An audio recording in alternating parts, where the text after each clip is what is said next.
Welcome to day 7 of my 30 days blog series, যেখানে আমি তোমাদের সাথে শেয়ার করছি আমার ডেইলি লাইফস্টাইলের কিছু সুন্দর সুন্দর মুহূর্ত। তো চলো সবার ফার্স্টে নিজের ইন্ট্রোটা দিয়ে ফেলি। হাই, আমি Jaya, life and style with জয়ার আরও একটা নতুন ব্লগে তোমাদের সবাইকে ওয়েলকাম।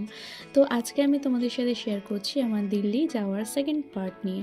তো আমরা তো দিল্লি এয়ারপোর্টে পৌঁছে গেছিলাম, আগের ব্লগেই তোমাদের সাথে শেয়ার করেছি। দেন আমরা এয়ারপোর্ট থেকে ব্যাগপত্র নিয়ে আমাদের ক্যাব বুক করাই ছিল, সেটা চলে আসতে আমরা হোটেলে পৌঁছে যাই। আর আমরা ছিল অ্যারোসিটির দ্য হলিডে ইনই হোটেলে ছিলাম, যেটা হোটেলটা ছিল 5 স্টার একটা হোটেল এবং খুবই সুন্দর। আর আর যে হোটেলের রুমটা সেটাও খুবই সুন্দর, যেটা আমি তোমাদের সাথে নেক্সট ভিডিওতে শেয়ার করব।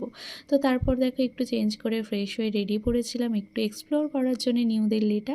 তো আমরা ঠিক করলাম মেট্রো করেই নিউ দিল্লি এক্সপ্লোর করব, যেহেতু আজকের রাতটাই শুধু আমাদের কাছে টাইম ছিল, কারণ কালকে সারাদিন মিটিং, তারপর রাতে ফ্লাইট ছিল, তাই টাইম পাবো না। তাই আমরা আজকে রাতটা মেট্রো করে ঘোরারই প্ল্যানিং করলাম। তারপর মেট্রো রুটটা যেহেতু অনেকগুলো লাইন, তাই ভালো করে দেখে নিয়ে ফাইনালি আমরা ঠিক করলাম যে কাছাকাছি আছে সরোজিনী মার্কেট, তো সেইখানেই যাবো। আর মেয়েরা শপিং করতে তো ভালোই বাসে, তো আমি বললাম তুই আর অন্য কোনো ডিসিশন নিস না, চল সরোজিনী মার্কেটেই যাব।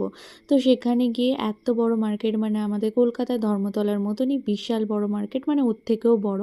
আর হিউজ কম দামে জিনিসপত্র পাওয়া যায়। আমরা তো বেশ অনেক রাত অবধি ওখানে ঘুরেছিলাম আর খাওয়া দাওয়াও করেছিলাম, কিছু কেনাকাটি করা হয়নি, শুধু দেখতেই টাইম চলে গেছে।